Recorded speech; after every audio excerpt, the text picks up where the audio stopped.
Virat party से निकल रहा था और जैसे ही उसने गेट खोला, शुभांगी को सामने देखकर चौंक गया। विराट को देखकर शुभांगी ने हैरान होकर कहा, हृदयम, तुम यहां इस पार्टी में क्या कर रहे हो? विराट शुभांगी को जवाब न दे सका। रोनित से हुई की बेइज्जती के बाद से उसका सारा कॉन्फिडेंस खो चुका था। विराट के उतरे हुए चेहरे को देखकर शुभांगी को लगा जैसे विराट उससे कोई बात छुपा रहा है। उसने जोर देते हुए विराट से फिर पूछा, सच सच बताओ, क्या हुआ? विराट की आंखों में गुस्सा साफ दिख रहा था, लेकिन उसने शुभांगी से नजरें चुराते हुए कहा, नहीं नहीं, कुछ नहीं हुआ। लेकिन शुभांगी समझ चुकी थी कुछ न कुछ तो जरूर हुआ है। उसने विराट का हाथ पकड़ा और खींचते हुए उसे वापस पार्टी में ले जाने लगी। लेकिन एक बार बेइज्जत होने के बाद विराट वहां दोबारा नहीं जाना चाहता था, इसलिए उसने शुभांगी को रोकते हुए कहा, मैं काफी देर से पार्टी में था, पर अब जाना है, कुछ जरूरी काम आ गया है। शुभांगी ने उसे अपनी ओर खींचते हुए प्यार से पूछा, तुम्हारे लिए मुझसे भी जरूरी कुछ है क्या? नहीं शुभांगी, मेरा यह मतलब नहीं था। लेकिन इससे आगे विराट कुछ कहता, शुभांगी उसे वापस पार्टी में ले जाने लगी और बोली, तुमने अकेले अकेले पार्टी एंजॉय कर ली, पर मेरा क्या? अब मेरे साथ चलो, तुम्हारी फाइटिंग तो देख ली, अब तुम्हारा डांस भी देखते हैं। शुभांगी विराट का हाथ पकड़कर उसे पार्टी में वापस ले आती है। पार्टी में विराट को एक बार फिर देख वहां का माहौल काफी टेंस हो गया। डीजे म्यूजिक बजा रहा था, लेकिन सबने उन दोनों को देखकर डांस करना बंद कर दिया। प्रकृति शुभांगी से गले मिली और बोली, शुभांगी, मुझे लगा तुम नहीं आओगी, कहां रह गई थी तुम? शुभांगी बोली, मैं घर से पार्टी के लिए ही निकली थी कि रास्ते में मुझे कॉल आ गया और कुछ काम से पुलिस स्टेशन जाना पड़ा, इसीलिए थोड़ी लेट हो गई। प्रकृति ने शुभांगी से रोनित का परिचय कराते हुए कहा, शुभांगी, यह रोनित है। शुभांगी रोनित से हाथ मिलाते हुए बोली, हेलो रोनित। रोनित ने भी बड़े सलीके से शुभांगी से कहा, आपको कौन नहीं जानता, आप मशहूर हस्ती मिस्टर विशाल ओबेरॉय की छोटी बहन है, और उससे भी बड़ी बात यह कि आप हमारे शहर की एक निडर पुलिस ऑफिसर हैं। शुभांगी इन सब से बातें कर रही थी, लेकिन उसने एक हाथ से विराट के हाथ को अब भी पकड़ रखा था। रोनित ने शुभांगी को इंप्रेस करने की कोशिश करते हुए कहा, आपने इस वेटर को क्यों पकड़ रखा है? क्या इसने कोई चोरी की है? आप जैसी स्मार्ट पुलिस ऑफिसर की नजरों से भला कोई चोर उचका आज तक बच पाया है क्या? रोनित की बातें सुनकर शुभांगी को अब कुछ कुछ माजरा समझ आने लगता था। वह विराट को देखती है जो सर झुकाए खड़ा था। तभी रोनित के एक साथी ने विराट पर तंज करते हुए कहा, बड़ा बेशर्म है तू हृदयम, इतनी इंसल्ट होने के बाद भी वापस आ गया, इसे तो कहीं डूबकर मर जाना चाहिए था। शुभांगी ने तिरछी नजरों से एक बार वहां खड़े सभी लोगों की ओर देखा और फिर विराट का परिचय प्रकृति से कराते हुए कहा, प्रकृति, यह है मेरा बॉयफ्रेंड हृदयम। यह सुनते ही रोनित और प्रकृति के साथ ही वहां खड़े सभी लोग हैरान हो जाते हैं, उनमें खुसुर फुसुर होने लगाती है। शुभांगी धमकी भरे अंदाज में रोनित को देखकर कहती है, हृदयम मेरे साथ पार्टी में आया है, किसी को कोई प्रॉब्लम?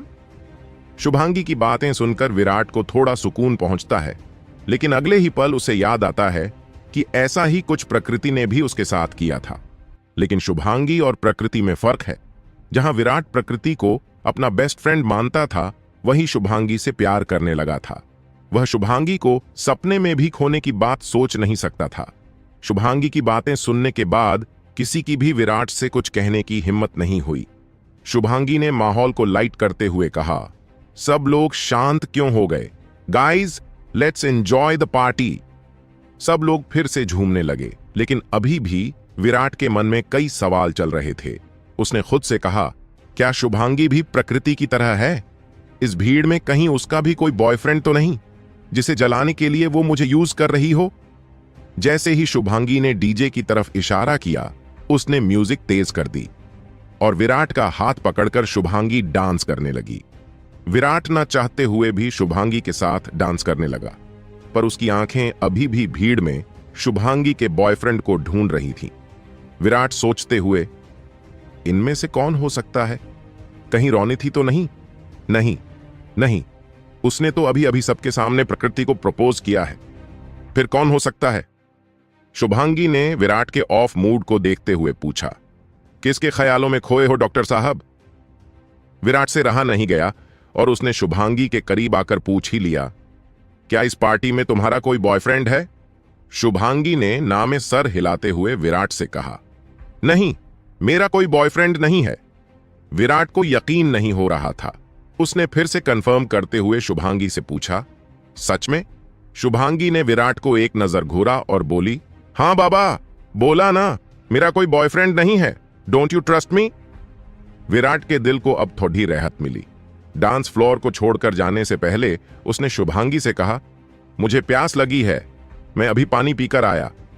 शुभांगी ने विराट का हाथ पकड़कर मुस्कुराते हुए पूछा, पानी पीने ही जा रहे हो या फिर और कुछ? पानी पीकर सीधा मेरे पास वापस आना, कहीं चले मत जाना। विराट मुस्कुराकर वहां से चला जाता है।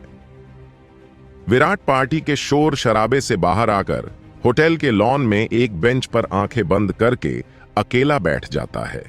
उसके दिमाग में एक साथ कई ऊर्जाओं का संचार होने लगा। उसके अंदर गेज डिटेक्शन की पावर समा रही थी। गेज डिटेक्शन वह शक्ति है जिससे इंसान बड़ी ही आसानी से यह जान सकता है कि उसके पीछे कौन खड़ा है। पिछले कुछ दिनों से धीरे धीरे विराट की शक्तियां बढ़ती जा रही थीं। ऐसा लग रहा था जैसे किसी विशेष काम के लिए उसे तैयार किया जा रहा है। काफी देर तक विराट शांत बैठा रहा और फिर उसने कहा, सामने आ जाओ शुभांगी, कब तक वहां खड़ी रहोगी? विराट के मुंह से अपना नाम सुनकर शुभांगी हैरान हो जाती है। विराट के पीछे थोड़ी दूर पर खड़ी शुभांगी अब थोड़ा डगमगाकर उसके पास आती है और विराट से पूछती है, तुम तो पानी पीने गए थे ना, तो यहां क्या कर रहे हो? विराट की आंखें अभी भी बंद थीं। उसने अपने सर को बेंच पर टिकाते हुए कहा, मुझे पार्टी में अच्छा नहीं लग रहा था, इसलिए मैं यहां आकर बैठ गया। शुभांगी ने दबी जुबान में कहा, मुझे लगा कि तुम यहां कुआं खोद रहे क्या? विराट ने शुभांगी से पूछा, कुछ कहा तुमने?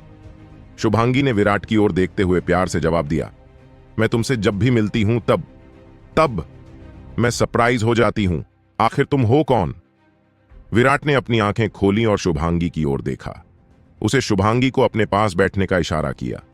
शुभांगी उसके बगल में बैठे हुए ठंड के मारे अपने हाथ मलते हुए बोली, उफ, कितनी ठंड है ना।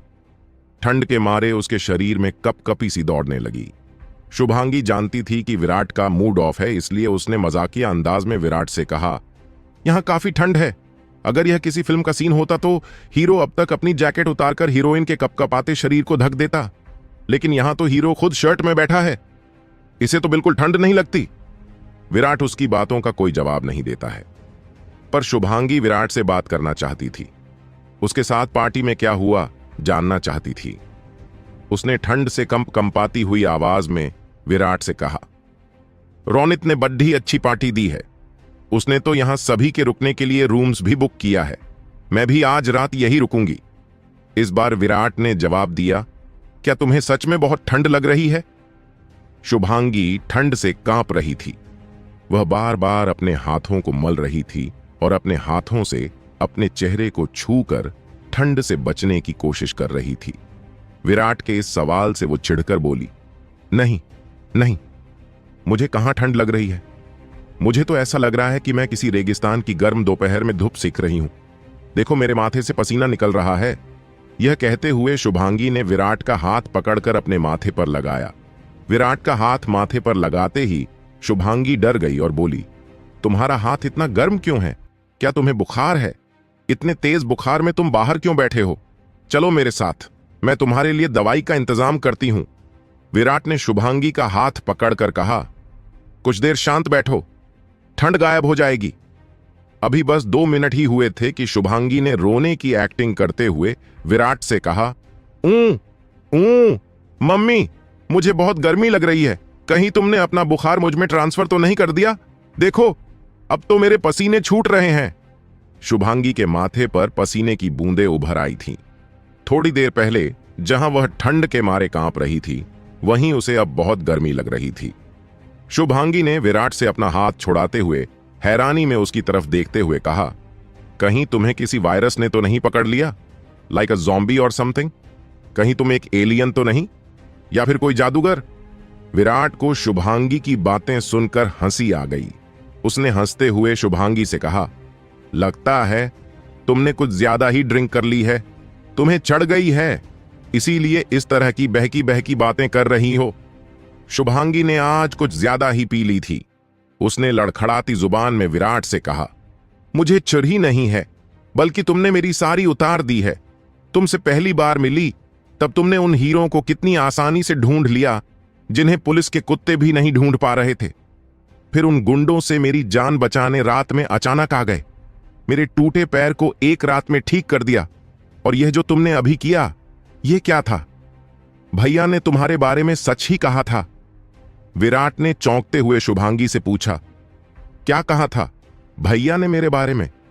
शुभांगी ने विराट से कहा, पहले मेरे पास आकर बैठो, फिर बताऊंगी कि भैया तुम्हारे बारे में क्या बोल रहे थे। विराट शुभांगी की बात के पास बैठते हुए कहता है, लो बैठ गया, अब बताओ। शुभांगी ने विराट के कंधे पर सर रखते हुए कहा, उन्होंने कहा था कि तुम सबसे अलग हो, तुम बहुत खास हो, तुम वो नायाब हीरा हो जो किसी का भी नसीब बदल सकता है। विराट मुस्कुराया और फिर अपनी घड्डी देखकर बोला, शुभांगी काफी देर हो चुकी है, अब हमें चलना चाहिए, सब क्या सोचेंगे। शुभांगी ने विराट का हाथ पकड़ते हुए कहा, जाने मन, सोचने दो जिसको जो सोचना है सोचे। मैंने तो सबके सामने कह दिया है कि तुम मेरे बॉयफ्रेंड हो, मैंने तो सच बोल दिया है। अगर तुम्हारी कोई गर्लफ्रेंड हो तो अभी बता दो, अभी मैं माफ कर दूंगी, लेकिन अगर बाद में मुझे पता चला तो थाने में उलटा लटकाकर पिटाई करूंगी। शुभांगी को बहुत चढ़ गई थी। विराट उसका हाथ अपने कंधे पर रखकर उसे संभालते हुए उसके रूम तक छोड़ आता है और फिर अपने रूम में चला जाता है। अपने रूम में शुभांगी के बारे में सोचते हुए विराट को कब नींद आ गई उसे पता भी नहीं चला। रात के करीब 12 बजे किसी के जोर जोर से चिल्लाने की आवाज आने लगी।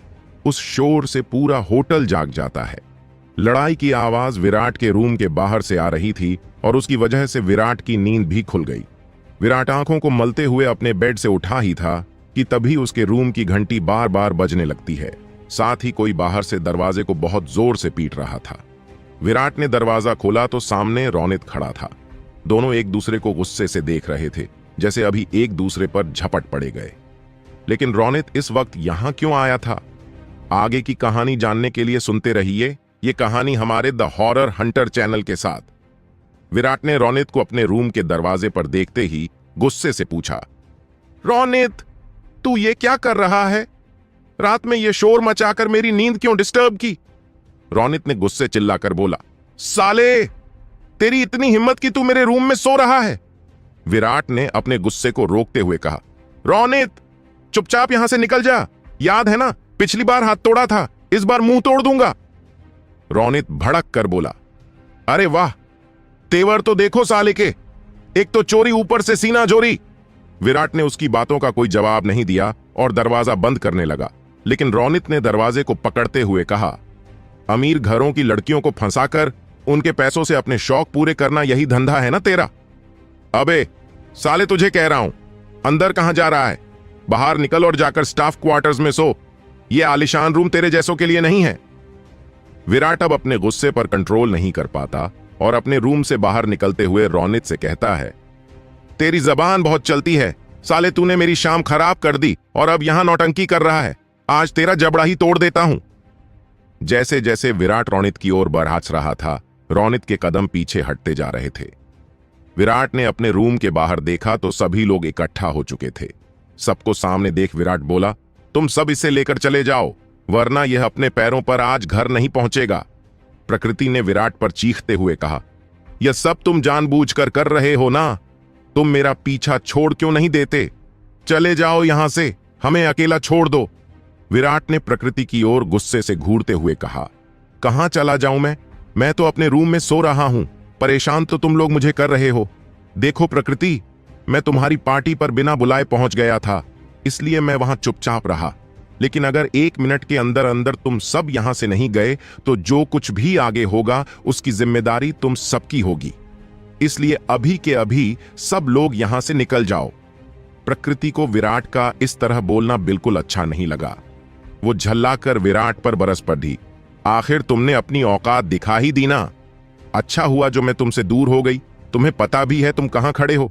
इस रूम की एक रात की कीमत तुम अपनी इस वेटर की नौकरी की साल भर की कमाई से भी नहीं चुका सकते। इसलिए चुपचाप हमारे कमरे से निकल जाओ। अब तक होटल का मैनेजर भी वहां पहुंच चुका था। रोनित ने मैनेजर को आते देख गुस्से से कहा, देखो मैनेजर, अपने इस बदतमीज वेटर को संभालो। पहले तो ये बिना बुलाए हमारी प्राइवेट पार्टी में आ गया, शराब पीकर हमारे रूम में सो रहा था और अब हमें ही मारने की धमकी दे रहा है। मैनेजर रोनित से माफी मांगते हुए कहता है, सॉरी सर, आपको हुई तकलीफ के लिए मैं माफी मांगता हूं, मैं अभी सब ठीक करता हूं। रोनित ने मैनेजर को धमकाते हुए कहा, मुझे 5 मिनट के अंदर मेरा रूम चाहिए, इसे बाहर निकालो और रूम तैयार करके मुझे बताओ। साले ने पूरा मूड खराब कर दिया। मैनेजर ने विराट को ऊपर से नीचे तक देखा। विराट ने ट्रैक पैंट्स और एक पुरानी टी शर्ट पहन रखी थी। टी शर्ट के गले का कुछ हिस्सा फटा हुआ था। उसके कपड़ों को देखकर मैनेजर ने अनुमान लगाया कि यह कोई अनचाहा व्यक्ति है जो भीड़ का फायदा उठाकर इस होटल में घुस आया है। मैनेजर ने अकड़ते हुए विराट से कहा, सुनो, चुपचाप रूम खाली कर दो और यहां से निकल जाओ, वरना तुम्हें धक्के मारकर बाहर निकलवा दूंगा। विराट गुस्से से झुंझला जाता है और बहुत जोर से कहता है, मैं कहता हूं चले जाओ यहां से, ये मेरा रूम है और कोई मुझे यहां से नहीं निकाल सकता। विराट के गुस्से को देखकर रोनित 2 कदम पीछे हटता है। तभी मैनेजर ने विराट को एक पंच मार दिया। मैनेजर भी जवान और तगड़ा था। वह होटल के जिम में घंटों पसीना बहाता था। पंच लगते ही विराट का चेहरा एक और मुड़ जाता है। विराट को अब बहुत गुस्सा आ चुका था। गुस्से से उसकी आंखें लाल हो गई थीं। उसने अपने चेहरा सीधा कर मैनेजर को देखा। किसी को विश्वास नहीं हुआ कि तगड़े मैनेजर का पंच खाकर भी विराट वहां ज्यों का त्यों कैसे खड़ा है। रोनित ने विराट को गुस्से में देखकर मैनेजर के बारे में खुद से कहा, यह मैनेजर तो गया। मैनेजर विराट को दूसरा पंच मारने के लिए आगे बढ़ा ही था। तभी विराट ने उसके पेट पर इतनी जोर से किक मारी कि वह गलियारे में फिसलता हुआ एक दीवार से टकरा गया। यह देखकर वहां खड़े सभी लोग शॉक्ड हो गए। विराट मैनेजर को मारने के लिए आगे बढ़ ही रहा था, तभी सामने शुभांगी आ जाती है। विराट शुभांगी को देखकर रुक जाता है। प्रकृति शुभांगी के पास जाकर कहती है, शुभांगी, तुम बिल्कुल ठीक समय पर आई हो। ये देखो, तुम जिसे अपना बॉयफ्रेंड बता रही हो, इसकी हकीकत तुम्हारे सामने है। पहले तो यह हमारी प्राइवेट पार्टी में बिना बुलाए चला आया और अब हमारे रूम पर कब्जा करके यहां ऊधम मचा रहा है। प्लीज पुलिस को कॉल करके इसे गिरफ्तार करवाओ। शुभांगी खड़ी सब सुन रही थी। वह विराट की ओर बढ़ी और उसे कहा, काम डाउन विराट। प्रकृति ने शुभांगी को विराट से प्यार से बात करते देख गुस्से से कहा, शुभांगी, तुम्हें इसकी असलियत नहीं मालूम, इसलिए तुम इसकी तरफदारी कर रही हो। शुभांगी प्रकृति की ओर पलटी और उसने प्रकृति से कहा, तो तुम ही बताओ इसकी असलियत क्या है। प्रकृति कुछ बोल ना सकी।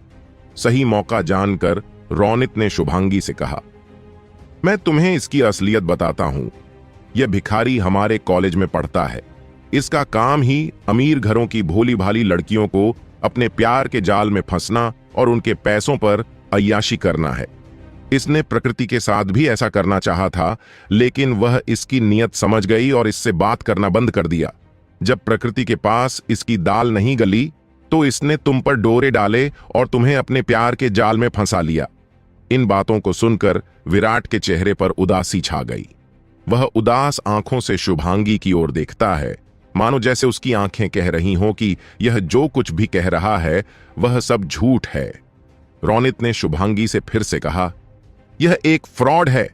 अरे इसकी औकात एक कप चाय खरीदने की नहीं है। यह इस होटल का रूम क्या बुक करेगा। इसने हमारी पार्टी की भीड़ का फायदा उठाया और यहां घुस आया। शुभांगी ने जगत जी को कॉल करके यहां बुला लिया था। जगत जी वही व्यक्ति थे जो विराट के होटल का काम संभाल रहे थे। उन्हें आता देख मैनेजर खड़ा हो गया और झुककर सलाम करने लगा। जगत जी मैनेजर को अनदेखा करते हुए सीधे शुभांगी और विराट के पास आता है। उन दोनों को देखकर जगत जी उन्हें हेलो कहते हैं। जगत जी ने विराट से पूछा, सर क्या हुआ? आपने जब फोन किया था तब मैं फ्लाइट में था। देर रात मैं घर पहुंचा तो सोचा आपसे कल आकर मिलूंगा, लेकिन शुभांगी मैडम ने कॉल करके तुरंत आने के लिए कहा। विराट कुछ बोल पाता उससे पहले रोनित ने कहा, हद कर रहे हैं आप लोग। क्या आपकी समझ में नहीं आ रहा? यह फटीचर हमारे रूम में घुस आया है और अब यहां से निकल नहीं रहा। और तो और इसने मैनेजर को भी मारा है और आप इस भिखारी की खुशामद में लगे हैं। जगत जी ने रोनित को चेतावनी देते हुए कहा, ए मिस्टर, कंट्रोल योरसेल्फ। क्या आपको अंदाजा है आप किसके बारे में बात कर रहे हैं? प्रकृति ने नाक सिकोड़ते हुए जगत जी से कहा, तो आप ही बता दीजिए, यह महान इंसान कौन है? मैडम, यह इस होटल के मालिक मिस्टर विराट है। यह सुनते ही वहां खड़े सभी लोगों को सांप सूंघ जाता है। प्रकृति और रोनित का मुंह खुला का खुला रह जाता है। वह जिसे अब तक एक गरीब व्यक्ति समझ रहे थे, वह इतने बड़े होटल का मालिक था। सभी बिल्कुल शांत खड़े होकर विराट की ओर देखने लगते हैं। जगत जी ने रोनित से कहा, सर, क्या आप अपनी रूम की बुकिंग की रिसीप्ट दिखा सकते हैं? रोनित चुपचाप खड़ा था। उसने मिस्टर जगत जी की बातों का कोई जवाब नहीं दिया। उन्होंने रोनित से दोबारा कहा, सर, आप अपनी रिसीप्ट दिखाइए। रोनित की नजरें अब भी हृदय पर ही टिकी थीं। वह उसको एकटक देखे जा रहा था। रोनित ने अपनी जेब से मोबाइल निकला और मिस्टर जगत जी को थमा दिया। जगत जी ने मोबाइल को देखने के बाद कहा, गलत मिस्टर विराट नहीं, गलत आप लोग हैं। आपका वीआईपी रूम नंबर 1001 है, जो कि 9वीं मंजिल पर है, जबकि आप जहां खड़े हैं वह 6ठा फ्लोर है और यह वीआईपी रूम 101 है। इस फ्लोर पर सिर्फ हाई प्रोफाइल गेस्ट्स को ही ठहराया जाता है। जगत जी ने वेटर को बुलाया और डांटते हुए कहा, क्या करते हो तुम लोग? अपने गेस्ट्स का ख्याल नहीं रखते? मैनेजर कहां है? मैनेजर जगत जी से माफी मंगाते हुए कहता है, सॉरी सर, गलती हो गई। जगत जी उसे डांट कर कहते हैं, सॉरी मुझसे नहीं, इन सभी गेस्ट्स और हमारे मालिक से मांगो। मैनेजर विराट के पास जाकर माफी मांगता है, सर मुझसे बहुत बड़ी गलती हो गई, मैं प्रॉमिस करता हूं दोबारा ऐसी भूल कभी नहीं होगी। विराट ने मैनेजर से कहा, उसकी जरूरत नहीं पड़ेगी। मैनेजर ने खुश होकर विराट से कहा, तो क्या सर आपने मुझे माफ कर दिया? विराट ने जवाब दिया, नहीं, मैं तुम्हें अभी नौकरी से निकल रहा हूं। मैनेजर विराट के पैरों में गिर के गिड़गिड़ाने लगता है। विराट ने मैनेजर से गुस्से में कहा, तुम इंसान की पहचान उसके कपड़ीढ़ों से करते हो। तुमने सच्चाई जानने की कोशिश भी नहीं। तुम चाहते तो रूम नंबर चेक कर सकते थे, लेकिन तुमने ऐसा नहीं किया और बिना सोचे समझे मुझे मारने चले आए। तुम माफी के काबिल नहीं हो। तुम जा सकते हो, जगत जी इनका हिसाब कर दीजिए।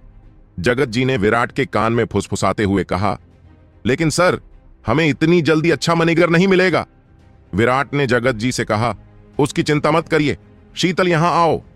शीतल वही रिसेप्शनिस्ट थी जिसने सुबह विराट का वीवीआईपी रूम में चेक इन करवाया था। विराट ने शीतल से कहा, शीतल, आज से तुम इस होटल की नई मैनेजर हो। आज से इसकी पूरी जिम्मेदारी तुम संभालोगी। होटल स्टाफ की ओर इशारा करते हुए विराट ने कहा, आप सब आज से शीतल के इंस्ट्रक्शंस को फॉलो करेंगे। पूरा स्टाफ तालियों से शीतल को बधाई देता है। विराट रोनित और प्रकृति से कहता है, तुम सब मेरे मेहमान हो। मैं जानता हूं मेरी गलती की वजह से तुम्हारी पार्टी खराब हुई है, इसलिए मेरी ओर से आज आप लोगों का पूरा बिल माफ। प्रकृति गुस्से से विराट से कहती है, हमें तुम्हारी खैरात नहीं चाहिए। रोनित, पैसा इसके मुंह पर मारो और चलो यहां से। मैं अब एक पल और यहां नहीं रुक सकती। प्रकृति की बातें सुनकर शुभांगी को बहुत गुस्सा आता है। उसने प्रकृति को सबक सिखाने की सोची और उससे रोकते हुए कहा, तुम्हें किस बात का घमंड है? क्या तुम इस रोनित के दिए हुए नकली हीरों के हार के दम पर इतरा रही हो? वहां खड़े सभी लोग आपस में बात करने लगे। यह क्या बोल रही है? क्या रोनित ने प्रकृति को नकली नेकलेस दिया है? यह तो सरासर फ्रॉड है। प्रकृति ने रोनित की तरफ देखा। रोनित, क्या यह सच बोल रही है? रोनित प्रकृति से नजरें चुरा रहा था और उसकी बातों का कोई जवाब नहीं दे पा रहा था। शुभांगी ने प्रकृति से कहा, यह क्या बताएगा? मैं बताती हूं। शुभांगी ने यह कहते हुए प्रकृति से नेकलेस लिया और जमीन पर जोर से पटक दिया। उस नेकलेस में लगा कांच टूटकर बिखर गया। शुभांगी ने टूटे हुए नेकलेस की तरफ इशारा करके प्रकृति से कहा, यह देखो तुम्हारे हीरों के नेकलेस की सच्चाई, जो थोड़ी सी ठोकर से कांच की तरह टूट गए। प्रकृति अपने आप को ठगा हुआ महसूस कर रही थी। उसने पैसों की खातिर विराट को छोड़ा था। वह जिस रोनित के पैसों के जोर पर इतना इतरा रही थी, उसने उससे इतना बड़ा फ्रॉड किया था। प्रकृति हताशा होकर फर्श पर बैठ जाती है। उसकी आंखों से आंसू बहने लगते हैं। उसे समझ में आ जाता है कि उसने जिसे कांच का टुकड़ा समझा था, वो विराट तो एक नायब हीरा निकला, लेकिन अब वो हीरा उसका कभी नहीं हो पाएगा। आगे की कहानी जानने के लिए सुनते रहिए ये कहानी हमारे द हॉरर हंटर चैनल के साथ। सभी लोग होटल से जा चुके थे, लेकिन प्रकृति अभी भी वहीं बैठी रो रही थी। रोनित प्रकृति के पास जाता है और कहता है, प्रकृति मुझे माफ कर दो, मैं तुम्हें दुख नहीं देता चाहता था। मैंने तुम्हारे लिए ऐसा ही नेकलेस देख रखा है, मैं उसे तुम्हें खरीद दूंगा। पार्टी में कुछ ज्यादा ही खर्च हो गया था, इसलिए मैंने यह सब किया। प्रकृति रोते हुए रोनित से कहती है, तुमसे मैंने कभी कुछ नहीं मांगा था, फिर तुमने मेरे साथ इतना बड़ा मजाक क्यों किया? दूर चले जाओ, मुझे अपनी शक्ल कभी मत दिखाना। रोनित उसे समझना चाह रहा था, लेकिन प्रकृति उसकी किसी भी बात को सुनने के लिए तैयार नहीं थी। बहुत मनाने के बाद भी जब प्रकृति नहीं मानती तो हताश होकर रोनित वहां से चला जाता है। शुभांगी प्रकृति के पास जाती है और उससे कहती है, देखो प्रकृति, मेरा मकसद तुम्हें दुख पहुंचाना नहीं था। आखिर हम बचपन के दोस्त हैं। मैं कभी नहीं चाहूंगी कि तुम्हारे साथ कुछ गलत हो। इसीलिए जब तुमने अपना गिफ्ट दिखाया तभी मैं समझ गई थी यह नेकलेस नकली है। मैं तुम्हें यह कभी नहीं बताती, लेकिन तुम्हारी आंखें खोलने के लिए यह मुझे मजबूरन करना पड़ा। प्रकृति ने शुभांगी से रोते हुए कहा, मैं बहुत बुरी हूं। मैंने विराट को बहुत बुरा भला कहा, इसके बावजूद उसने मुझे कुछ नहीं कहा। वो तो मैं ही जिसने विराट के जज्बातों के साथ खेला। रोनित को जलाने के लिए मैंने विराट को यूज किया है। प्रकृति ने रोते हुए विराट से हाथ जोड़कर कहा, विराट, हो सके तो मुझे माफ कर देना। मैंने तुम्हारे साथ बहुत गलत बिहेव किया। विराट प्रकृति के पास जाता है और उसके आंसू पोंछते हुए कहता है, प्रकृति, हम पहले भी बेस्ट फ्रेंड थे और अभी भी है। अब प्लीज तुम रोना बंद करो। विराट और शुभांगी प्रकृति को उठाते हैं और उसे कमरे में ले जाते हैं। विराट प्रकृति के कंधे पर हाथ रखकर उसे अपनी ओर खींचते हुए कहता है, मेरी और तुम्हारी मुलाकात के बीच एक्सीडेंट का कुछ ना कुछ कनेक्शन जरूर है। देखो ना, आज भी हम मिले तो क्या हुआ। प्रकृति को विराट की बातें सुनकर हंसी आ जाती है और वह अपने आंसू पोंछती लेती है। अगली सुबह के 7 बज चुके थे। विराट अपने कमरे में ध्यान की अवस्था में था। उसे एक बार फिर गंभीर आवाज सुनाई देती है, व्यक्ति को किसी के प्रति प्रतिबद्धता के बंधन में तब तक नहीं बंधना चाहिए जब तक कि उसकी परख निश्चित न हो जाए। दूसरों के प्रति अत्यधिक लगाव और प्रेम बंधन है। तुम एक बहती पवन हो और पवन को एक जगह पर सीमित नहीं किया जा सकता। पवन का व्यक्तित्व ही स्वतंत्रता है। तुम्हें समय के अनुकूल रहकर परिस्थितियों को रणनीतिक रूप से अपने अनुसार संचालित करने की क्षमता विकसित करनी होगी। इससे अंततः तुम्हारी व्यक्तिगत शक्तियों की क्षमता का विकास होगा और साथ ही एक स्पष्ट दृष्टिकोण का निर्माण होगा। तभी रूम की घंटी बजी। विराट ने दरवाजा खोला तो सामने शुभांगी खड़दी थी। शुभांगी की सुबह सुबह की सादगी को विराट ने देखा तो वह देखता ही रह गया। उसे ऐसा लगा कि मानो हवा में किसी ने एक अलग ही ताजगी बिखेर दी हो। उसके चेहरे पर एक अनोखा उजाला था जो सुबह के उगते सूरज की किरणों के समान था। उसकी आंखें चमक रही थीं, उसके बाल हवा में लहरा रहे थे। सुबह की बर्फीली हवाओं में वह आसमां से उतरी हुई कोई सुंदर परी लग रही थी। शुभांगी के हाथों में एक गुलाब का फूल था जो मानो उसकी ओर विराट की विदाई के शोक को व्यक्त कर रहा था। कुछ देर तक दोनों शांत खड़े एक दूसरे को देखते रहते हैं। तेज हवा के झोंके ने शुभांगी के चेहरे पर उसके बालों को बिखेर दिया। उस झोंके ने विराट का सम्मोहन तोड़ दिया। विराट के चेहरे पर शुभांगी के लिए उसका प्यार साफ झलक रहा था। उसने शुभांगी से कहा, शुभांगी, तुम आज बहुत खूबसूरत लग रही हो। शुभांगी ने कहा, विराट, मैं जा रही हूं। विराट चुप था, लेकिन उसकी आंखें शुभांगी को उसके पास रुकने के लिए कह रही थीं। शुभांगी में अपने चेहरे के दर्द को छुपाते हुए कहा, कल रात कुछ ज्यादा ही हो गई थी, इसलिए अगर मैंने कोई ऐसी वैसी बात की हो जिससे तुम्हें दुख पहुंचा हो तो उसके लिए मुझे माफ कर देना। विराट ने शुभांगी के पास जाकर कहा, तुम्हें ऐसा क्यों लगता है कि मैं तुम्हारी किसी बात का बुरा मानूंगा? शुभांगी ने मुस्कुराकर पूछा। सच? विराट ने जवाब दिया, हां, बिल्कुल सच। क्या तुम्हें मुझ पर शक है?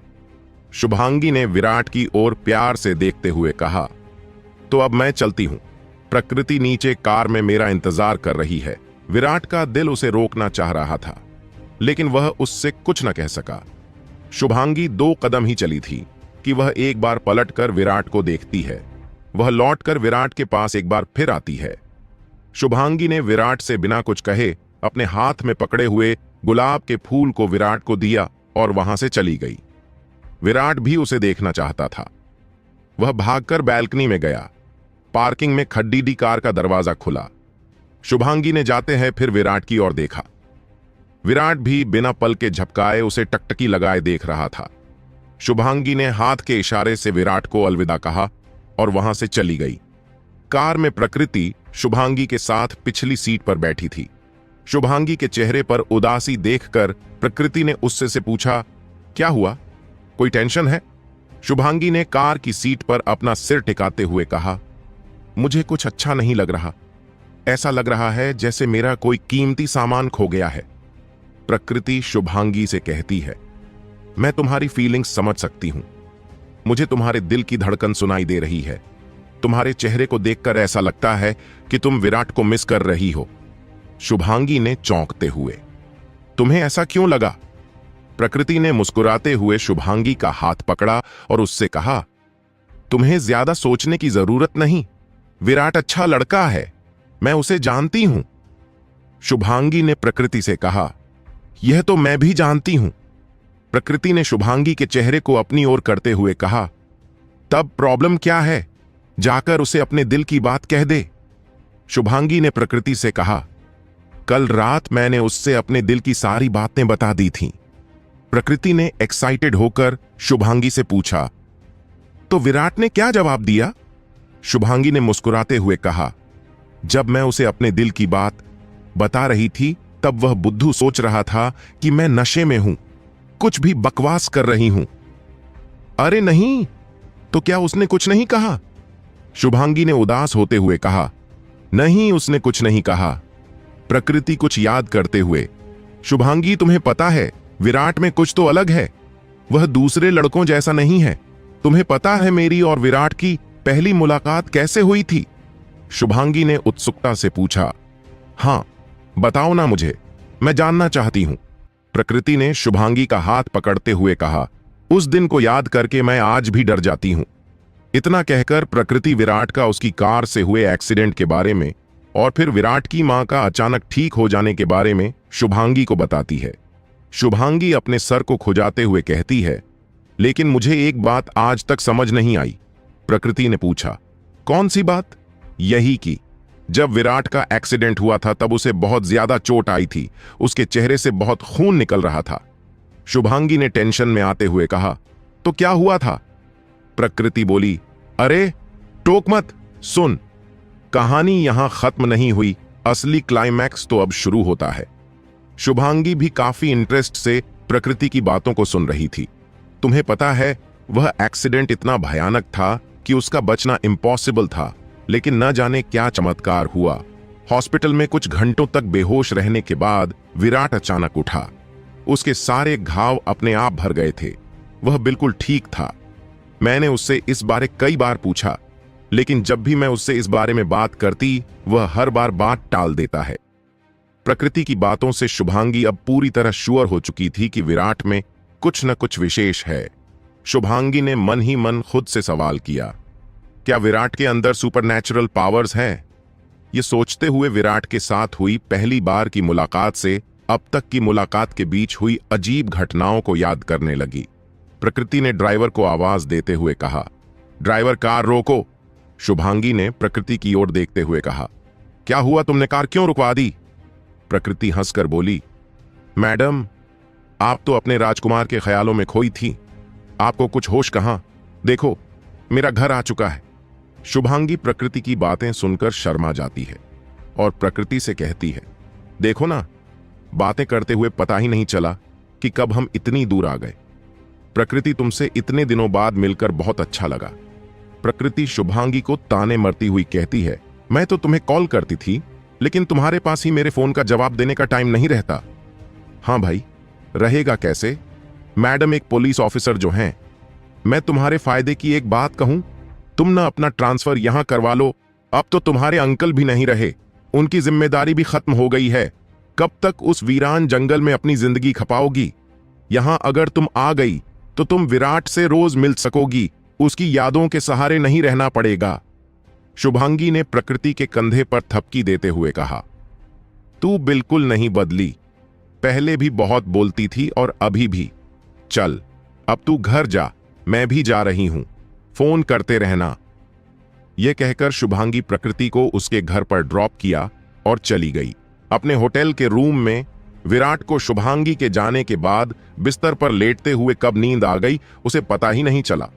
वह काफी देर से सो रहा था।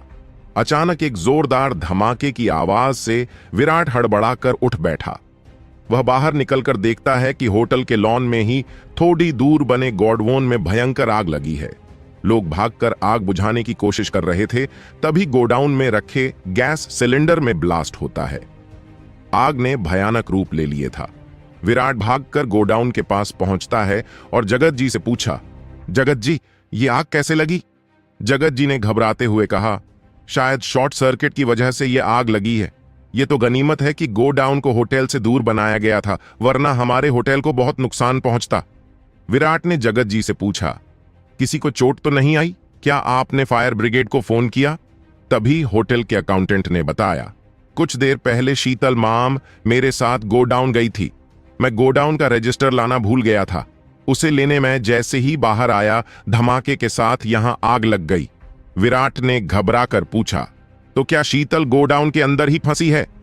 अकाउंटेंट बोला, जी सर। विराट यह सुनते ही गोडाउन के अंदर जा चला जाता है। अंदर आग इतनी भयंकर थी कि विराट की टी शर्ट झलकर उसकी स्किन से चिपक जाती है। आग की लपटों की वजह से विराट की स्किन जल रही थी, लेकिन उसने अपनी परवाह किए बिना शीतल को ढूंढना जारी रखा। विराट चिल्लाकर बोला, शीतल, शीतल कहां हो तुम? शीतल! शीतल की आवाज लगाता हुआ विराट यहां वहां उसे आग के बीच ढूंढ रहा था। उसके शरीर की ऊपरी स्किन पूरी तरह जलकर निकल चुकी थी। उसके शरीर के अंदर के अंग, उसकी नसें और उनमें बह रहे खून को साफ साफ देखा जा सकता था। विराट इस समय किसी हॉरर फिल्म के भूत की तरह दिख रहा था। तभी वहां रखे दूसरे गैस सिलेंडर में ब्लास्ट हुआ और एक कमरे की दीवार टूट गई। विराट देखता है कि अधजली हालत में शीतल उस कमरे में रखे ड्रमों के बीच बेहोश पड़ी थी। विराट दौड़कर शीतल के पास पहुंचता है। शीतल उठो, शीतल उठो, मैं तुम्हें कुछ नहीं होने दूंगा, तुम घबराओ नहीं। विराट शीतल को गोद में उठाकर तेजी से गोडाउन के पिछले दरवाजे की तरफ भगा। गोडाउन का पिछला हिस्सा होटल से थोड़ी दूरी पर था। विराट को इस पल अपने बारे में होश नहीं था।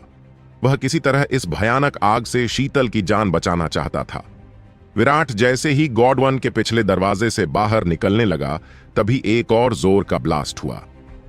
आगे की कहानी जानने के लिए सुनते रहिए ये कहानी हमारे द हॉरर हंटर चैनल के साथ।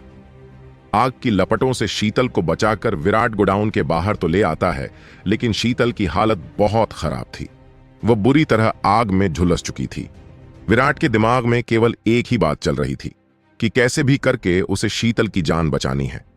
उसने जोर से कहा, शीतल, तुम्हें कुछ नहीं होगा। शीतल, आंखें खोलो। शीतल बेहोश थी। विराट उसे होश में लाने की पूरी कोशिश कर रहा था। विराट गोडाउन के पिछले हिस्से की ओर निकला था। यहां से होटल के लिए जाने का रास्ता थोड़ा घुमावदार और दूर था। विराट ने रास्ते में जैसे ही अपना कदम बढ़ाया, उसके पैरों की स्किन धीरे धीरे ठीक होने लगती। वह जैसे जैसे आगे बढ़ रहा था, वैसे वैसे उसके शरीर पर स्किन की परत चढ़ती जा रही थी। कुछ ही देर में वह अब पहले की तरह नॉर्मल हो चुका था। चलते हुए विराट की नजर एक शीशे के टुकड़े पर पड़ती है। वह कुछ देखकर रुक जाता है और खुद से कहता है, मेरे कपड़े कहां गए? उसके शरीर के सभी कपड़े आग में जल चुके थे। वह बिना कपड़ों के था। विराट ने खुद से कहा, मैं इस तरह नहीं जा सकता। लोग क्या कहेंगे?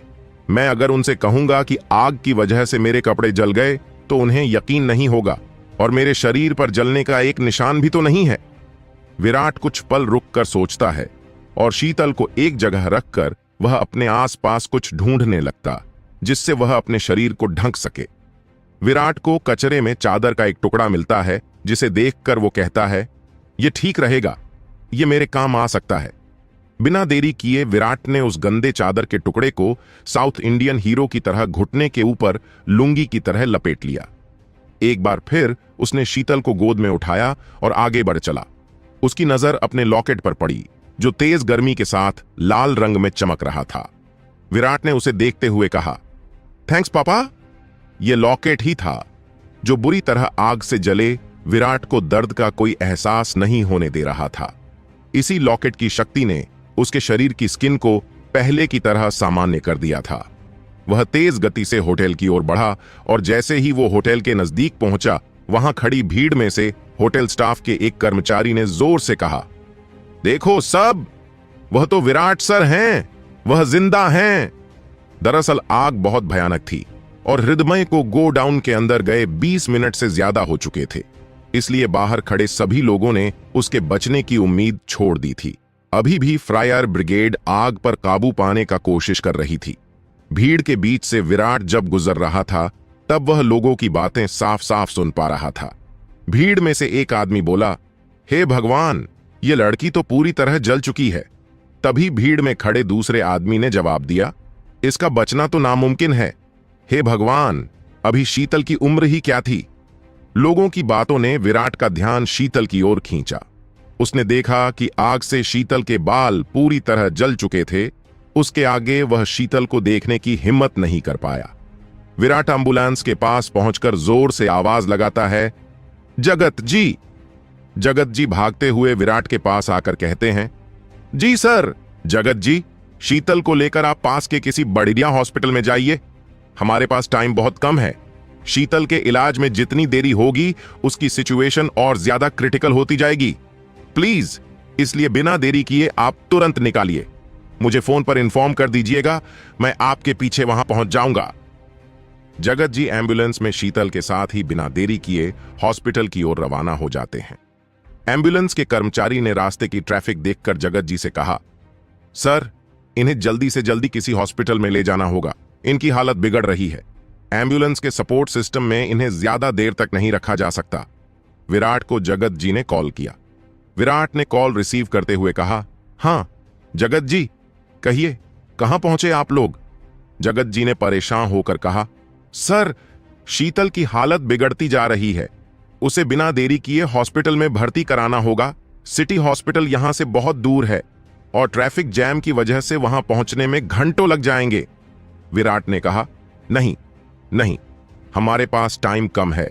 आप प्रकाश चौक से यू टर्न लेकर प्रकृति मेडिकल कॉलेज जाइए, मैं वहां कॉल कर देता हूं। जगत जी बोले, ठीक है सर। प्रकृति मेडिकल कॉलेज में सायरन बजाती हुई एम्बुलेंस तेजी अंदर आती है। विराट ने फोन पर डॉक्टर घोष को पूरी जानकारी दे दी थी। बाहर मेडिकल स्टाफ स्ट्रेचर और दूसरे इमरजेंसी मेडिकल इक्विपमेंट्स लेकर उनका पहले से ही वेट कर रहे थे। शीतल को तुरंत बर्न्स यूनिट में ले जाया जाता है। कुछ फॉर्मेलिटीज पूरी करके जगत जी ने विराट को कॉल किया, हम पहुंच गए और शीतल को बर्न्स यूनिट में एडमिट करवा दिया है। विराट बोला, ठीक है, आप वहीं रुकिए, मैं भी पहुंच रहा हूं। विराट हॉस्पिटल में प्रोफेसर घोष के कमरे में जाता है और उनसे पूछता है, सर, क्या सिचुएशन है शीतल की। प्रोफेसर घोष उसे बताते हैं, देखो हृदयम, शीतल को डॉक्टर त्रिपाठी देख रहे हैं। वह बर्न्स यूनिट के इंचार्ज भी है। मैंने उन्हें विशेष रूप से बोला है। उन्होंने शीतल का उपचार शुरू कर दिया है। भगवान पर भरोसा रखो, सब ठीक हो जाएगा। विराट प्रोफेसर घोष के कैबिन से निकलकर बर्न यूनिट पहुंचता है, जहां बाहर कुर्सी पर जगत जी बैठे थे। उन्होंने विराट से कहा, सर, अभी डॉक्टर ने बताया कि शीतल को सांस लेने में प्रॉब्लम हो रही है, इसलिए उसका माइनर ऑपरेशन करना पड़ेगा। शीतल को ऑपरेशन थिएटर ले गए हैं। विराट और जगत जी दोनों ऑपरेशन थिएटर के बाहर इंतजार करते हैं। करीब 2 घंटे के बाद डॉक्टर त्रिपाठी बाहर निकलते हैं। विराट उनके पास जाकर पूछता है, सर, अब शीतल कैसी है। डॉक्टर त्रिपाठी विराट देखकर थोड़ा चौंक जाते हैं और उससे पूछते हैं, अरे विराट, तुम यहां क्या कर रहे हो। क्या शीतल तुम लेकर आए हो। विराट ने जवाब दिया, जी। डॉक्टर त्रिपाठी ने विराट से सीरियस होकर कहा, देखो विराट, तुम खुद एक मेडिकल स्टूडेंट हो, तुमसे मैं झूठ नहीं कहूंगा। लड़की बुरी तरह से जल चुकी है। उसे सांस लेने में प्रॉब्लम थी। हमने ब्रोंकाइटिस का ऑपरेशन किया है। विराट ने घबराते हुए पूछा, शीतल बच तो जाएगी। डॉक्टर त्रिपाठी बोले, अभी मैं कुछ नहीं कह पाऊंगा। 24 घंटे तक अगर वह सरवाइव कर गई, तब उसके बचने के चांसेस ज्यादा होंगे। इसलिए अगले 24 घंटे उसकी जिंदगी के लिए बहुत इंपॉर्टेंट हैं। दोपहर के 3 बज चुके थे। शीतल को ऑपरेशन थिएटर से निकालकर बर्न्स यूनिट में वापस लाया गया। वहीं सामने रखी बेंच पर उदास विराट बैठा था। जगत जी विराट के खाने के लिए कुछ फल लेकर आए थे। सर, कुछ खा लीजिए। मुझे भूख नहीं है। क्या शीतल के घर वालों को किसी ने इन्फॉर्म किया है? जगत जी बोले, हाँ, मैंने खुद उसकी मां से बात की है। वह आती ही होंगी। शाम को 5 बजे एक महिला अपने साथ एक बच्ची जिसकी उम्र करीब 12 या 13 साल होगी और एक 7-8 साल के बच्चे के साथ वहां पहुंचती है। रोते हुए वह जगत जी से पूछती है, जगत जी, शीतल कैसी है? ये सब कैसे हुआ? विराट वही बैठा हुआ था। जगत जी ने शीतल की मां को पूरी बात बताई। शीतल की मां के आंसू नहीं रुक रहे थे। थोड़ी देर जगत जी से बातें करने के बाद वह एक तक विराट की ओर देख रही थी। दोनों की नजरें टकराती हैं। विराट ने अपना सिर झुका लिया। कुछ देर जगत जी से बात करने के बाद वह विराट के बगल में बैठ जाती है और अपने आंसू पोंछते हुए वह विराट की पीठ पर हाथ रखकर कहती है, बेटा, तुम बहुत बहादुर हो। तुमने मेरी बेटी की जान बचाने के लिए अपनी जिंदगी दांव पर लगा दी। विराट ने उनकी ओर देखा। मुझे माफ कर दीजिए, मैं शीतल को बचा नहीं पाया। शीतल की मां बिल्कुल नॉर्मल दिखने की कोशिश कर रही थी। वह बातें बिल्कुल सामान्य ढंग से कर रही थी, लेकिन उनकी बड़ी बड़ी आंखों से आंसू लगातार बह रहे थे। वो बोली, तुम ऐसा क्यों कहते हो? अभी शीतल मरी नहीं है, उसे कुछ नहीं होगा। अगर भगवान को उसे मारना होता तो तुम उसे बचाकर नहीं ला पाते। मुझे भगवान पर पूरा भरोसा है, वह ठीक हो जाएगी। विराट ने हिचकिचाते हुए शीतल की मां से पूछा, शीतल के पापा नहीं आए? इस सवाल ने शीतल की मां को अंदर से तोड़ देता है। अब तक उन्होंने जिस भावनाओं के बांध को रोक कर रखा हुआ था, वह अब इस सवाल से टूट जाता है। वह अपने आप को रोने से रोकने की असफल कोशिश कर रही थीं। उनकी आंखों से एक साथ आंसुओं की कई धाराएं बह उठीं, लेकिन अपने आप को संभालते हुए उन्होंने भरे हुए गले से विराट को बताया, बेटा, मेरे पति एक सीमेंट कंपनी में माइनिंग इंजीनियर थे। एक बार जमीन से पत्थर निकालने के दौरान की गई ब्लास्टिंग की दुर्घटना में उनकी मौत हो चुकी है। विराट बोला, ओह, आई एम सॉरी। शीतल की मां ने विराट को शीतल के बारे में बताते हैं कहा, शीतल बचपन से ही पढ़ने में होशियार थी, लेकिन उसके पिता के गुजर जाने के बाद उसने घर की जिम्मेदारियों को अपने कंधों पर उठा लिया। वह कुछ दिनों पहले बहुत खुश थी। उसने आपकी तस्वीर मोबाइल पर मुझे भेजी थी। उसने बताया था कि किस तरह आपने उसे अपने होटल का मैनेजर बना दिया। उसने मुझसे कहा था, मां, मेरे बॉस को आज मैंने पहली बार देखा। वह बहुत हैंडसम है। उन्होंने होटल के इतने बड़े स्टाफ में से केवल मुझे चुना। अब हमारी सारी परेशानियां खत्म हो जाएंगी। हम बिट्टू का एडमिशन किसी अच्छे स्कूल में करवाएंगे। ये बताते हुए शीतल की मां का गला एक बार भर आता है और वो कहती है, इस संडे वह घर आने वाली थी, मगर कहते हुए वह फूट फूट कर रोने लगी। विराट को शीतल के परिवार को जानकर उसे अपने बचपन की याद आती है।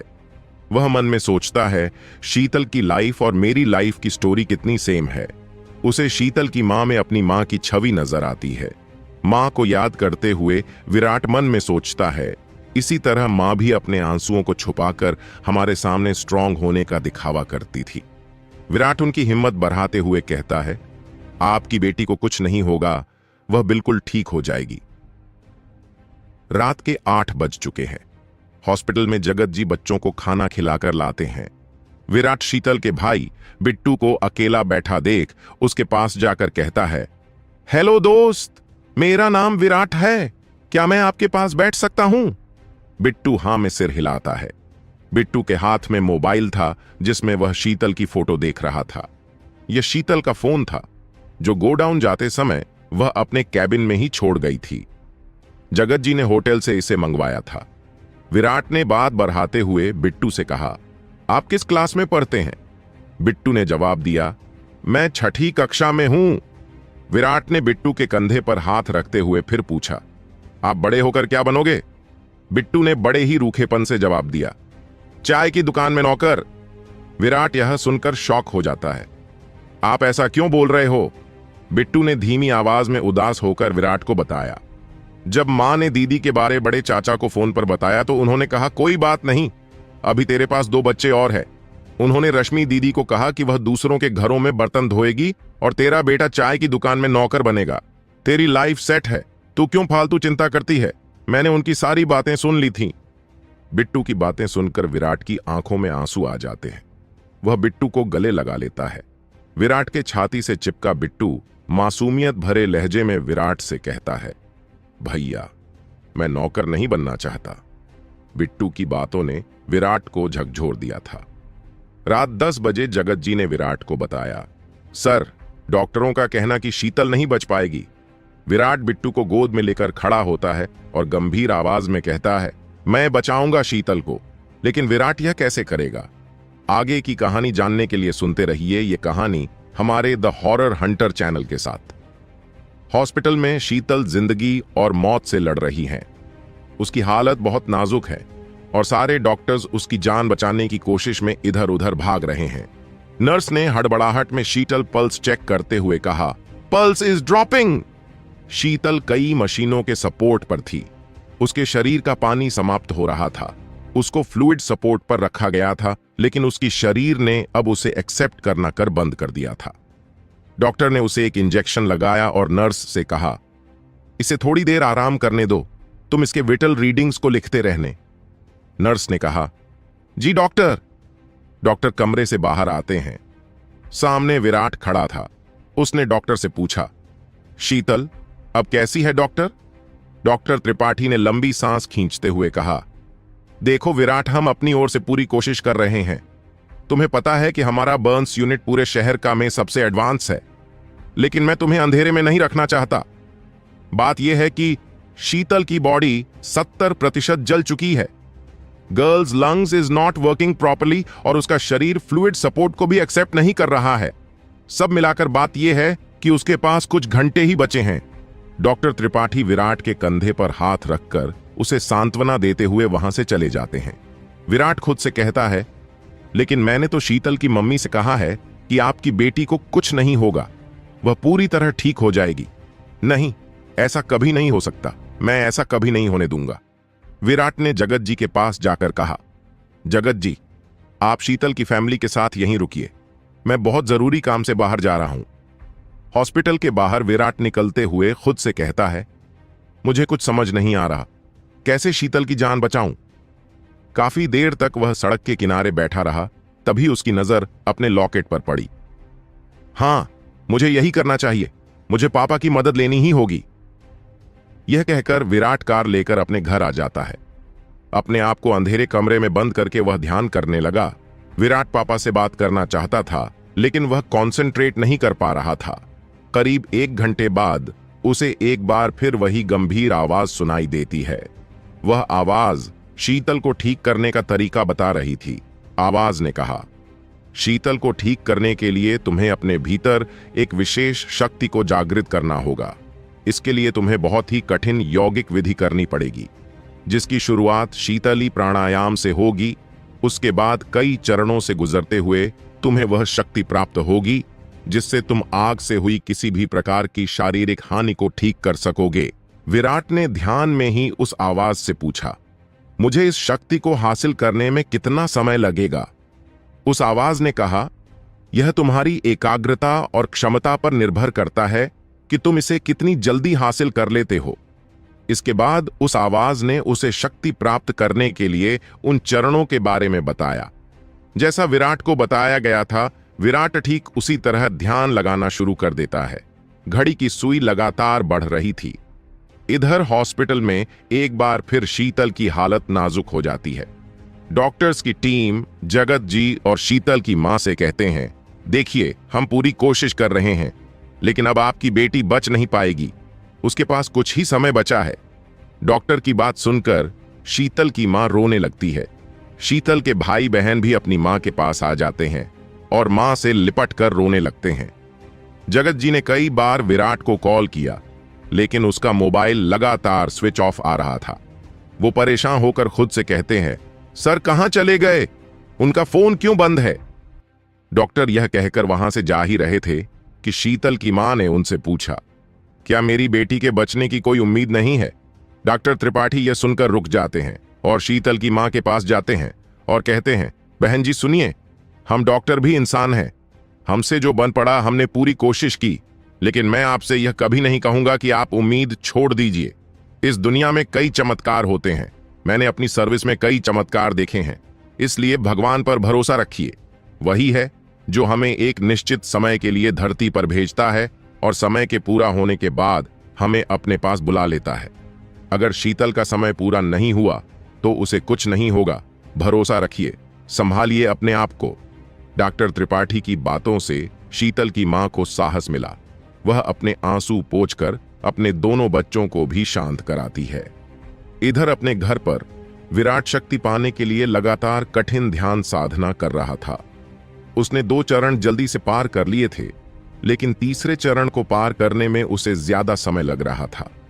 कुछ समय ध्यान में रहने के बाद उसे अचानक बहुत ठंड लगने लगती है। ठंड से उसका शरीर कांपना शुरू हो जाता है। ठंड की लेवल्स बढ़ता ही जा रहा था। करीब 1 घंटे बाद विराट का शरीर नीला पड़ चुका था। उसके बालों और चेहरे पर बर्फ की परत जम चुकी थी। कमरे में ठंडक से चारों ओर कोहरा छा चुका था। अब केवल अंतिम चरण बाकी था। विराट का इतने कष्ट के बावजूद ध्यान नहीं टूटता। करीब आधे घंटे तक इस सिचुएशन में रहने बाद उसकी आंखों के सामने बहुत तेज प्रकाश चमक के साथ दिखता है और विराट की आंखें खुल जाती है। विराट की आंखों का रंग नीले समुद्र की तरह हो चुका था। वह ठंड से कांप रहा था। वह इस तरह चल रहा था मानो उसे किसी ने हिप्नोटाइज कर दिया हो। तकरीबन रात के 1 बजे विराट उसी सम्मोहन की स्थिति में हॉस्पिटल पहुंचता है। वह इस वक्त कुछ अलग ही लग रहा था। जब वह शीतल के रूम के बाहर पहुंचता है तो जगत जी और शीतल की मां और उसके भाई बहन उसकी ओर देखते हैं, पर किसी में उससे बात करने की हिम्मत नहीं होती। जगत जी ने बड़ी हिम्मत जोड़कर विराट से पूछा, सर, आपको क्या हो गया? विराट का शरीर कांप रहा था। उसकी स्किन सफेद बर्फ की तरह हो चुकी थी। उसके कपड़े गीले थे जिनमें बर्फ की पतली परत जमी थी। विराट ने जगत जी की बातों को कोई जवाब नहीं और सीधा शीतल के पास चला गया। शीतल अपनी अनतमी सांसें गिन रही थी। डॉक्टर त्रिपाठी अपनी पूरी टीम के साथ उसे बचाने के लिए संघर्ष कर रहे थे। प्रोफेसर घोष भी वहां मौजूद थे। कमरे का दरवाजा खुला, सामने विराट था। प्रोफेसर घोष ने विराट से कहा, तुम्हें अंदर नहीं आना चाहिए, लेकिन उसने उनकी बात को अनसुना कर दिया। विराट उनके करीब जाता है। डॉक्टर और उनकी टीम विराट को देखकर डर जाते हैं। उसके अंदर आते ही रूम का टेम्परेचर तेजी से गिरने लगा था। वहां मौजूद सभी लोग ठंड से कांपने लगते हैं। विराट शीतल के पास जाता है। उसके पास एक नर्स खड़ी थी। विराट बहुत ही डरावनी आवाज में उससे कहता है, इसकी सारी पट्टियां खोलो। नर्स उसकी आवाज को सुनकर उसके चेहरे की ओर देखती है। विराट की आंखों को देखकर उसकी चीख निकल जाती है। उसे विराट की आंखों के भीतर समुद्र की तेज और ऊंची लहरें उठती हुई दिखाई देती हैं। रूम में ठंड का लेवल बढ़ता ही जा रहा था। चारों ओर ठंड इतनी बढ़ गई थी कि वहां रखी मशीनों ने भी काम करना बंद कर दिया था। विराट ने एक बार फिर उसी डरावनी आवाज में नर्स से कहा, इसकी सारी पट्टियां खोल दो। नर्स प्रोफेसर घोष की ओर देखती है। प्रोफेसर घोष विराट की अद्भुत शक्तियों को पहले भी देख चुके थे, लेकिन उसका यह रूप आज कुछ अलग ही था। उन्होंने नर्स को इशारे से विराट की बात मानने को कहा। नर्स ने सभी सपोर्ट सिस्टम हटा दिए और शीतल की पट्टियां खोलना शुरू किया। पट्टियों के साथ शीतल की चमड़ी भी निकल रही थी। उसका शरीर लाल मांस का ढेर लग रहा था। विराट ने प्रोफेसर घोष की ओर देखते हुए कहा, प्रोफेसर, आप और नर्स यहीं रुकेंगे, बाकी सभी लोग कमरे से बाहर चले जाएं। विराट के इतना कहते ही बाकी लोग बाहर भाग जाते हैं। विराट ने शीतल के सिर पर हाथ रखा। उसके हाथों से तेज नीला प्रकाश निकल रहा था। वह नीला प्रकाश ऐसा लग रहा था मानो ठंड की बर्फीली रात में कोहरे के बीच से तेज रोशनी फैलाता हुआ चांद निकल रहा हो। थोड़ी ही देर में शीतल का शरीर नीला पड़ने लगा। कुछ देर बाद कमरे का टेम्परेचर माइनस से भी नीचे चला जाता है। विराट अब बुरी तरह कांपने लगता है। उसके शरीर पर जमी बर्फ की परत और मोटी होती जा रही थी। विराट ने लॉकेट को मुट्ठी में बंद किया और उसे शीतल के पूरे शरीर पर फेरने लगा। विराट की बंद मुट्ठी से बहुत पतली और चांदी की तरह चमक रही लिक्विड की धार शीतल के शरीर पर गिर रही थी। कुछ देर के बाद शीतल के शरीर पर एक ट्रांसपेरेंट लिक्विड की परत जम चुकी थी। विराट ने लॉकेट को देखा। अब उससे निकलने वाली नीली रोशनी बंद हो जाती है और उसकी जगह तेज लाल रंग का प्रकाश निकल रहा था। विराट ने लॉकेट को मुट्ठी में एक बार फिर बंद किया और दोबारा शीतल के पूरे शरीर पर उसे फेरा। शीतल के शरीर पर जमी परत धीरे धीरे हट रही थी। नर्स यह देखकर चौंक जाती है। शीतल के सर पर बाल आ चुके थे। उसने फुसफुसाते हुए प्रोफेसर घोष की ओर इशारा करते हुए कहा, सर बाल। प्रोफेसर घोष ने उससे चुप रहने का इशारा किया। रूम में ठंड का लेवल अब धीरे धीरे कम हो रहा था। विराट के शरीर में जमी बर्फ भी पिघल रही थी। शीतल के चेहरे की परत हटते ही नर्स खुशी से उछल पड़ी।